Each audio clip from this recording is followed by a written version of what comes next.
What's up, tribe? How you guys doing? Go ahead and hit that subscribe button. I hope you like this video. This is your review of Empire Season 5, Episode 5, right? So, we are back. Kai is still missing, but not for long. We find out Kai is alive and well and on his way to a local hospital. So, Cookie and Jamal run down to the hospital to check on him. And they're so happy to see each other, and everybody's love and hugs and kisses all around. And they were like, "How'd you get out?" He said, Anyway, I don't think we ever really figured out how he got out, but he got out. You know what I'm saying? He got out. And the doctor comes in, tell them, how they do. The doctors come in and give you the test results and all that other stuff. And of course they offer to leave, but he said, "Oh no, this is family. This is family. Anything you can say in front of me. It's family."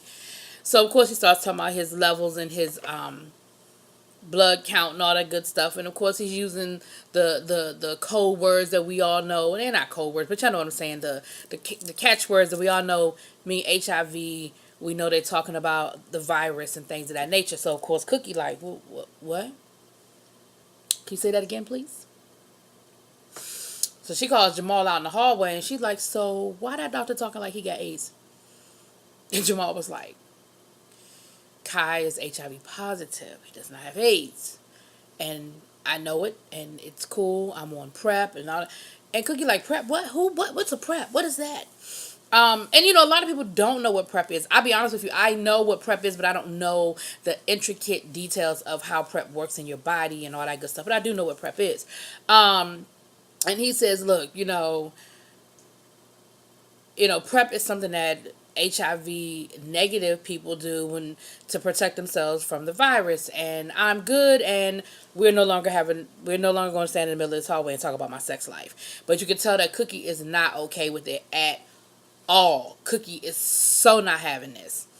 So then we see lovely Lucius is shopping around the mixtape.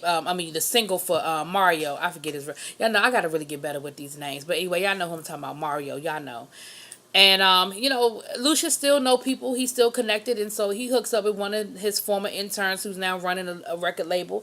And old boy was like, "Look, I like him, but this day and age, a demo is not enough. I need to hear more. When you get a little bit more, you come back and you let me know." And nowadays people got EPs and mixtapes and everything else. And so Lucius was like, "Well, you know what? We were going to have a listening party for him, later on this week. But I came to you first. So, now you just going to have to, get in the mix, and compete for him. Because when everybody else hear what I hear, y'all know what's going to be a problem." And old boy was like, "Yeah, all right, Lucius, I see you. All right, cool." He's like, if you weren't Lucius, if me and you ain't had the background that we had, he would have got caught up mixed up in the shuffle, and I never wouldn't heard his album. Which I know Lucius do what Lucius do. So we see Cookie with her sisters, and she's a little out of it a little bit. And they see that Cookie is looking up. They're alluding to something going on with Vivica Fox's character. She's got a bruise on her arm, and they're alluding to the fact that it's her husband. She's like, "No, he just got we had a little rambunctious sex, whatever." But it's something. I think they throwing that little trinket out there to come back to it later. But something going on with that, because they wouldn't have brought it up if it didn't mean anything. Then they see that Cookie is looking up HIV on her computer, and they're like, "Whoa, what's going on with this?" And she was like, "No, it's just an artist that we're thinking about signing who's HIV positive. It's no big deal." So of course Vivica Fox's character starts going off about how it's just a dirty disease, and it's ruining black women, and these down low brothers out here, the old stereotypes from hell 1981, you know what I mean? But I didn't even know people still thought like this about HIV. And I know they're playing a character, but they're playing a character for a reason, because there are people who still think like this about HIV, right? So we find out that so she tells a story about the pastor at her church that was having a down low relationship and ended up passing it to the first mother, the wife of the church, whatever. Y'all know, the first lady. And the horror stories that, again, 20 years old stories. Like, I ain't heard stories like that in so long. So, and of course, it's playing into every insecurity and every fear that Cookie already has about Jamal dating Kai. So then we see Akeem and why I can't never remember that child name. I wrote it down because I know I'll never remember her name. I don't know why I can't never remember that child name. I'm working on my names, y'all. I'm gonna get better. Tiana, that's it. So I wrote it down. So we see Hakeem and Tiana. They in the bed and they all booed up and stuff. And she's getting ready to get dressed. She said, I gotta go. I gotta go. I gotta go. Pitch this idea I have to Kingsley, and Hakeem talking about moving back in, and she's like, well, hold on, wait a minute, we ain't back together yet. Like, we ain't a couple yet. And I'm thinking to myself, that's right, Tiana, go on and get you some, boo. You make yourself feel good and get you some, boo, but you let him know you ain't back yet. Like, you can't buy me for a chicken dinner and a little good loving. Like, no. That's what I was saying the other day about T.I. and Tiny. Like, no, you gotta, no. Hold that standard, Tiana. I ain't mad at you. And as they're getting dressed, Hakeem's still carrying a gun. And she's like, Hakeem, you can't, you're not going to be able to protect us from what we lost. Like, it's already gone. He was like, yeah, but I ain't going to never be caught slipping again. So here's where I'm confused. They flash back the whole episode showing when Tiana had the baby. And we find out at the end some stuff. And I'll get there. I don't want to. But they're flashing back to Tiana having this baby. I thought him carrying a gun goes back to him getting shot. They were telling this whole flashback story about her having the baby. And so we see where her water breaks. Her and Hakeem are laying around talking, enjoying life, talking about buying a house because they need the room and all that other stuff. And her water breaks. Okay. And so then we see later on in the episode when she's trying to pitch her song. She's pitching the song that she did with Blake.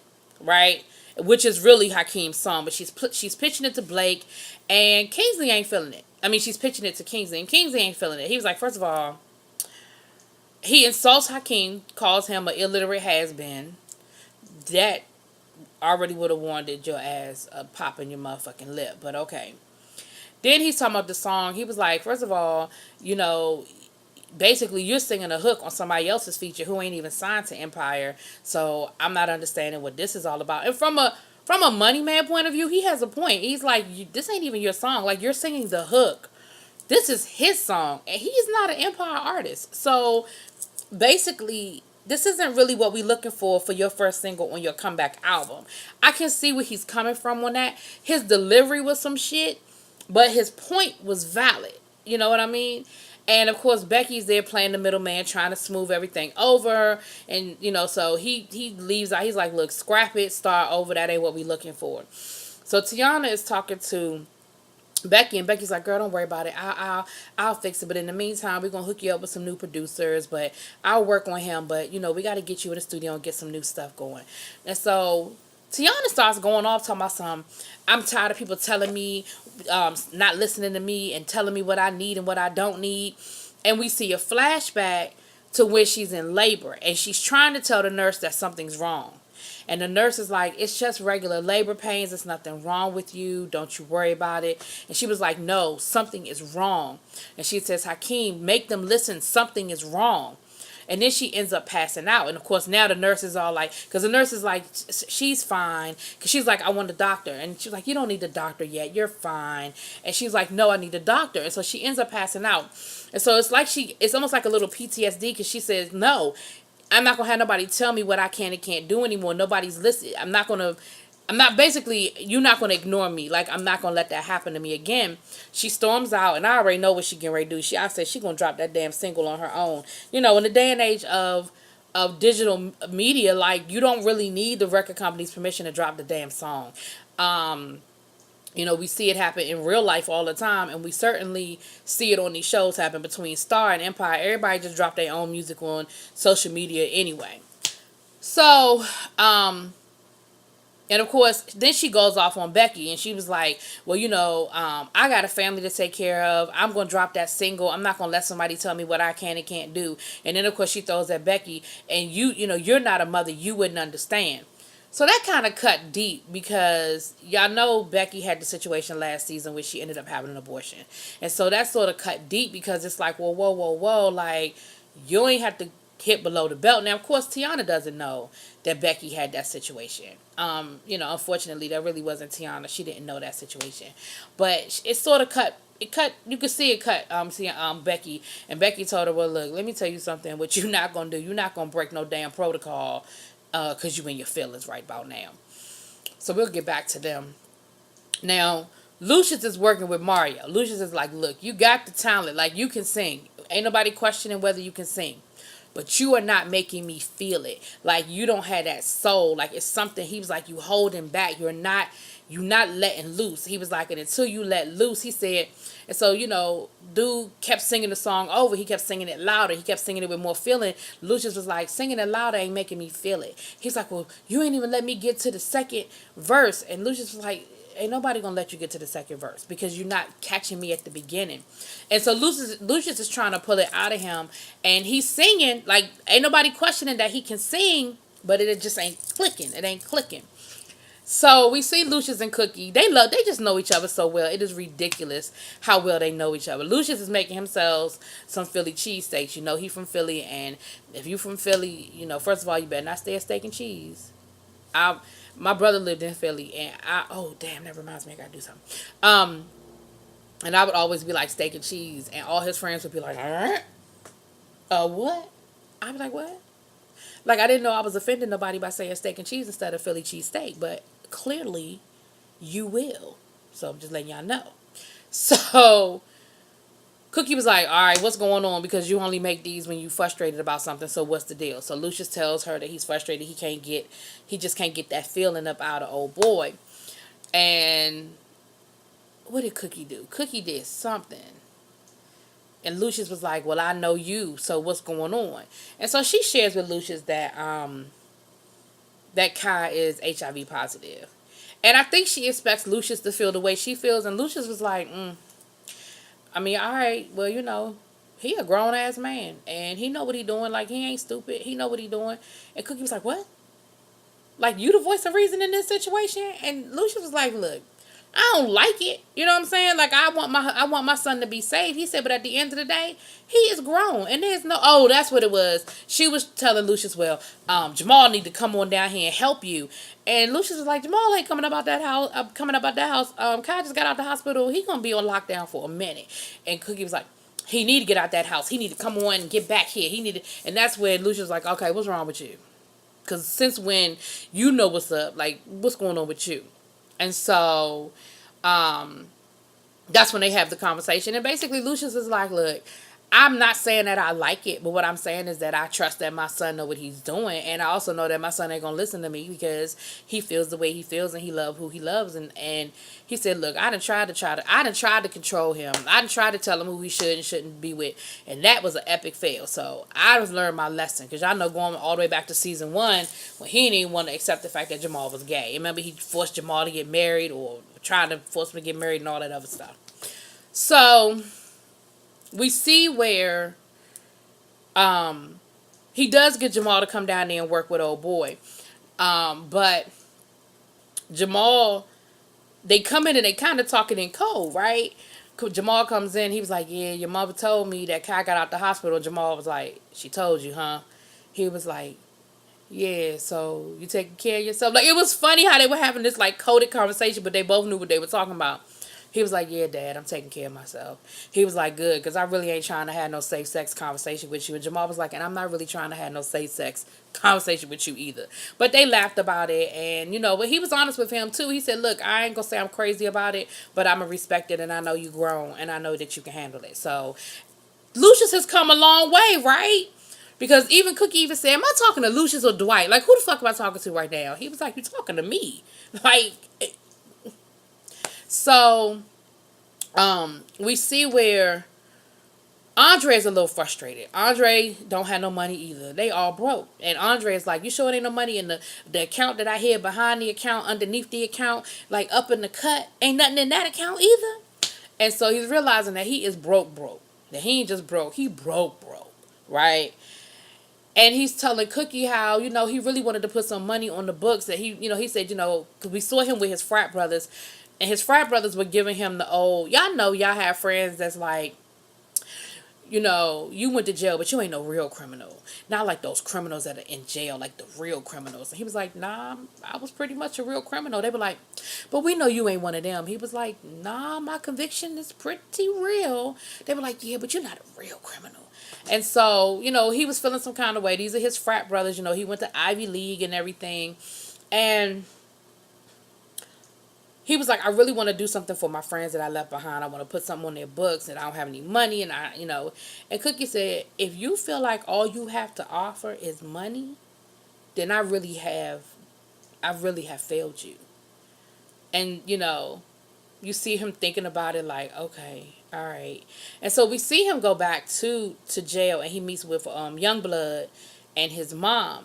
And he's like, look, I'm going to get you out of here. I'm going to get you exonerated. Now, first of all, I don't make them promises, Andre, because it ain't that easy to get somebody exonerated. But I understand his point. He's like, I'm taking what my mother said, and more important than just putting money on your books, I'm going to try to get you out of here. And so old boy goes back to, he goes back to his cell, and Drake is talking to the mom, and she's like, yeah, basically, she said something about him being there, for something he didn't do or something. And Andre was like, oh, I never said I didn't do it. And so you saw the mother's whole attitude changed. And she was like, oh, she recoils and everything. And he was like, look, that woman took everything from me. She took my wife. She took my child. So if you waiting for me to sit here and she said, but you don't have any regret. He was like, you want me to lie? Like, she took everything from me, so I'm not going to sit here and lie and act like I feel some kind of way that I don't. He was like, but, he said, but I'm here to help your son. And she couldn't get out there fast enough. Like, she recoiled, she pulled back, her whole affect changed, and she got up out of there. She was like, I got to get to work. Like, bye, I got to go. And so Andre was like, damn, so we see Andre meet up with her. He meets up later on that night. He catches her outside. And she's like, what are you doing here, Andre? And he was like, look, did your son ever tell you what happened? Like how I helped him? Well, you got those bad guys to leave him alone. He said, but did he ever explain to you how I did it? He said, look, I regret that what I did to Nika cost her life, but I don't regret killing the man that would have murdered your son. He said, now, I want to help you, but what is it that you want from me? She said, I need my son home. He said, okay. Like, you ain't got to like me, but we're going to work together. And so, they sort of they have a moment, it was raining. So she said, come on, get under the umbrella. And he was like, can I walk you home? She was like, you can walk me to the corner. So I feel like they're kind of meeting in the middle somewhere, right? They're having a little moment. They meeting in the middle. All right. So that's them. We're done with them. So now we have Lucius still working with Mario. He takes him to the basketball court. Now, come to find out that that's the basketball court where he got his heart broken. And the boy was like, Mario was like, oh, this is where I got my heart broken. And he was like, but you knew that. My sister told you. And Lucius was like, yeah, but what's going on? Like, how did we get here? How did you get to this point? What happened? And so he went on to explain that basically the woman that was the woman of his dreams that he loved, he told her he wanted to remain, celibate. He said, I'm focused on my family, I'm focused on my career, and I just don't have time to get sidetracked. He was like, I wasn't partying, I wasn't drinking, I wasn't smoking, I wasn't doing none of that other stuff. He said, and the sad thing is, had I been doing those things, we'd probably still be together. For some reason, that just seemed to be what would have kept us together. And Lucius was like, well, how'd that make you feel? Like, tell me. So they have a moment. They at the basketball court. They end up playing basketball. That was one of those moments where they forgot Lucius don't have both legs. And I'm not saying that somebody, amputee, can't play basketball. That's not what I'm saying. I'm just saying that it was a moment, like, it just didn't seem like it was anyway, I shouldn't have said that. Okay. Forget it. forget it. Because I ain't trying to go down that road with nobody. Neither here nor there. So we see them go back into the studio. Lucius pull out the guitar. He was like, so tell me how that made you feel. And he starts playing the acoustic, and the boy starts singing, and there it is, right? He's got him. He got him get through that wall. There was that breakthrough. All right, so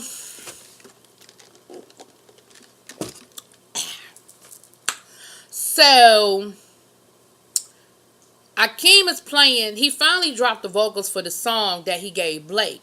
Remember, he couldn't get his lungs together. He had to have his own little breakthrough. So now he dropped it. He's playing it for his friends, and they're like, yo, Hakeem, you need to release that. That is fire. Like, that is fire. At the same time that they're talking about that, they're like, yo, why is Blake blowing me up? Like, Blake is blowing up my phone. Hakeem was like, yeah, he been calling me too. Come to find out, Tiana did just what we thought Tiana was going to do. She dropped that single. Now, remember, Blake told her that he didn't want the single out because he knew it wasn't his damn song. But he drops it anyway. And, of course, Hakeem is like, you got to be kidding me. And the song, the picture that they produced shows them looking real cozy. So, you know, Hakeem is pissed off about the song and about the fact that they looking real cozy. Hakeem listening to the song like, oh, that's what we doing now? So we see Tiana go back to the studio. She think that Kingsley's going to be happy because she released a single and it's doing well. And Kingsley is like, look, maybe this bullshit flew when Lucius was here, but you don't follow directions. She was like, yeah, but I thought the numbers counted. It's blowing up. Like, it's blowing up on social media. He was like, He said the money that it's going to cost us to clear Blake, because, again, he's not an artist on Empire. We're going to have to pay him. He was like, that's the money that we could have recouped on your album if you hadn't jumped the gun. So now, everything that we about to pay out to take care of Blake is coming out of your pocket. You know, it's coming out of your overhead. And he was like, and so he ended up giving the song, one of her songs, away to old girl that they stole from Lucius and Cookie a few episodes back. She's in the booth singing one of Tiana's song, winking and shit. The last bitch that winked at Tiana got her ass whipped. So I wouldn't do that too if I was you. I would just sit the cut and mind my business and I would just stay over there. You might not want to be winking at Tiana because you stole her song. Doesn't usually work out for the other woman. Tiana was like, she ain't me, and walked about the studio and told Becky, I'm over this bullshit. So what's going to end up happening is, y'all know they're going to all end up with Cookie and Lucius. But anyway, we're going to keep moving. Let's keep it moving. So we at the listening party, and of course Mario's doing the damn thing. Everybody's loving his song. I'm a little confused because is this the club that Lucius owned? Like, does he still own the club, or did he use a different venue? Like, I'm confused, y'all. I don't know. But either way, the listening party is going really well. We see where everybody's in attendance. All the couple, you know, Hakeem is there with Tiana. They all booed up. Kaya's there. Jamal ends up going on stage and singing a song he wrote for Kai. He sings it as a duet with Mario. The dude that Lucius is trying to get, the head of the record label that he's trying to get the record deal with, he's there. He's feeling it, you know. And it's going really well. Matter of fact, they end up meeting up with old boy. Old boy puts an offer on the table. Lucius says, see, I tried to come to you earlier this week, but you done messed around, and he's a hot commodity now. This offer need to be doubled. Boy was like, Lucius, who you trying to play? You know I know this game. Cookie was like, nah, he ain't playing. She was like, if we wait about another 20 minutes, it's going to triple. He was like, all right, I'll draw up the paperwork, and, you know, it's all good. So, old boy got his record deal. The management company got their first little success story, and we happy with that. Now, on the other side of the club, Cookie pulls Kai's side. She hit him with the, can I talk to you for a minute? And she tells him point blank, she said, look, I love my son, and I'm really not trying to see. She said, if you love him like you say you love him, basically you'll leave him alone. And Kai was like, no, I do love your son. He said, and please know that I would never let anything happen to him. He said, I've never seen Jamal on stage before. You know, he was like, does he come alive like this? Now, y'all been together for 2 years and you ain't never seen him on stage. Damn, I guess y'all was really booed up over there in London. But anyway, and so, you know, Cookie tells him, look, when I was in jail, I saw how them women wasted away. Like, I saw how those women, you know, how that AIDS got them. And I love the fact that they made sure they made a distinction. Because Kai was like, Cookie, I'm HIV positive. I do not have AIDS. Those women had AIDS.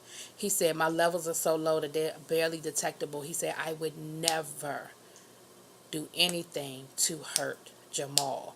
I love Jamal. And Cookie was like, you do. You really do love my son, don't you? He said, with everything I have, Cookie was like, all right, and they hug it out or whatever. Now, do I think that a person who really truly is that prejudiced can change that quickly? I don't. But for the purposes of the show, I think they were just trying to bring some awareness and let people know that those stereotypes are so old and so played out and so dated. Because at first I was irritated. I was like, now come on now. She ain't going to change that quick. But then I was like, you know what? I'm going to let that one go. I think they did what they were trying to do, which was to bring some awareness to where we are in 2018 with HIV and the different levels of HIV as far as like the levels being detectable, high and low, the PrEP. Like, I think that was their whole purpose for bringing that into the storyline. And I'm sure it's not going to be the last time we deal with it, considering the fact that Kai does have HIV, or is HIV positive, I should say. So, but it was great, that was really cool or whatever. And so here's where Empire got a little tear out of me tonight, y'all. They did. They got a little tear out of me tonight. Oh no, that's at the very end. We had one more little thing that went down, and then we'll get to that. So on the other side of the club, right, Blake rolls up on Tiana. He's like, yo, what's up? Why are you dropping that single? She was like, honey, she's like, that's the biggest hit you ever had. Like, what are you complaining about? Because she still don't know it ain't really his song. So Hakeem rolled up on him, and Hakeem was like, yeah, congratulations on your hit. And,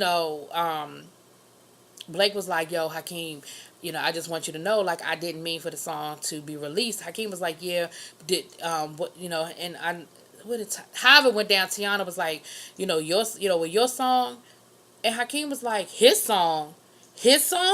Oh, so you told her you wrote it?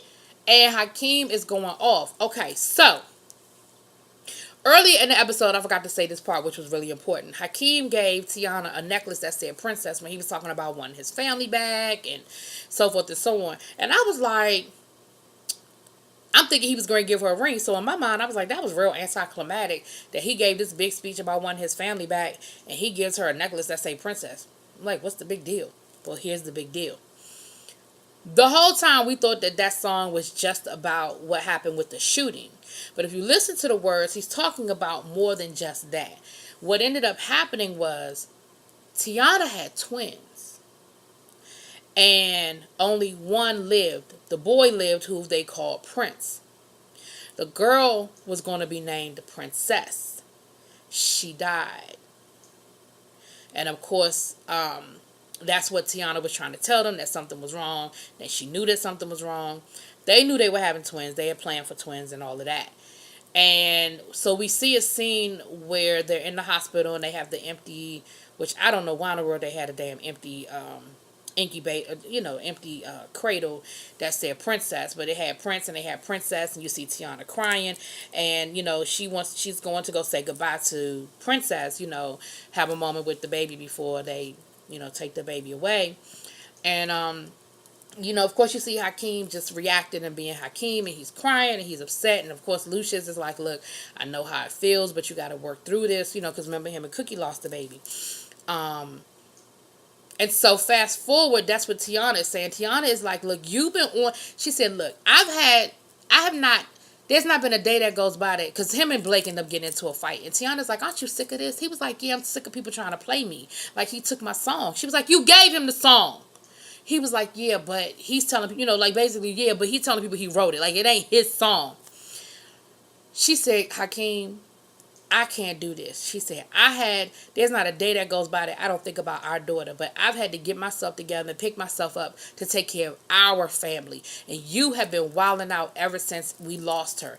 Ever since we lost that baby, you've been out here tripping. And I don't have that luxury. She said, I'm not going to keep doing this with you, and I am done. And honey, this time I think she mean it. Although I thought she meant it before. But Hakeem is just really, everybody grieves differently. And both of them had a lot that happened to them in a short amount of time. And they're young. And y'all know I'm quick to tell somebody to go to therapy, but they do. Hakeem need to be in therapy. He having PTSD and a whole lot of other shit. He need to be in therapy. And Tiana probably need to be in some therapy too, because she's making some rash decisions based off of her situation as well. Both of them need to be, both of them need to go get some help. So anyway, that was Empire, y'all. Y'all let me know what y'all think. I talked a long time, but this was actually a pretty decent episode. Oh shit! I was about to forget the best part of the episode, honey. So anyway, let me tell y'all what happened. I'm gonna make it quick though. Jamal goes home because Kai left. Kai rolled out after him and Cookie had their little moment. And, Jamal comes home. He's like, why'd you leave? And Kai said, you know what? He said, I ran into a hurricane named Cookie tonight, And he said, look, Jamal was like, look, you got to excuse my mama. Anything ignorant she said, charge it to her head, not her heart. Kai said, your mama loves you. He said, and I would not want to be on the wrong side of that mama bear. And, they had a moment or whatever. And Kai said, but it made me think that I never want to live without you. I never want to be without you. And Jamal was like, me either. He said, that's not going to happen. And Kai was like, but I want to make sure it doesn't happen. Now, y'all remember that Jamal had bought a ring for Kai and was going to give it to him before he left. But then they got into that fight. Honey, Kai pulls that ring box out of his pocket and gets down on one knee and asks Jamal to marry him. Honey. And Jamal is standing there and he is flabbergasted. And he said, you took my line. He said, you took my move. And Kai was like, what are you? Because, of course, Kai's still on one knee trying to figure out why you ain't said yes yet. Like, what's going on? And Jamal walks over to the piano and pulls out a ring box. And he was like, and so they have a good laugh. So Jamal gets down on one knee and asks him to marry him. And they have a moment. It was beautiful. Look, I love. And that was a moment, right? That was probably the best moment of this season. That was a moment. I love. And it was beautiful. Beautiful. He said, when you have time to get a ring? He said, the minute I left the hospital. Honey. That was the best. This was the best episode this season. For me, it was. Anyway, I talked a long time. I'm sorry. Talk to y'all later. Peace.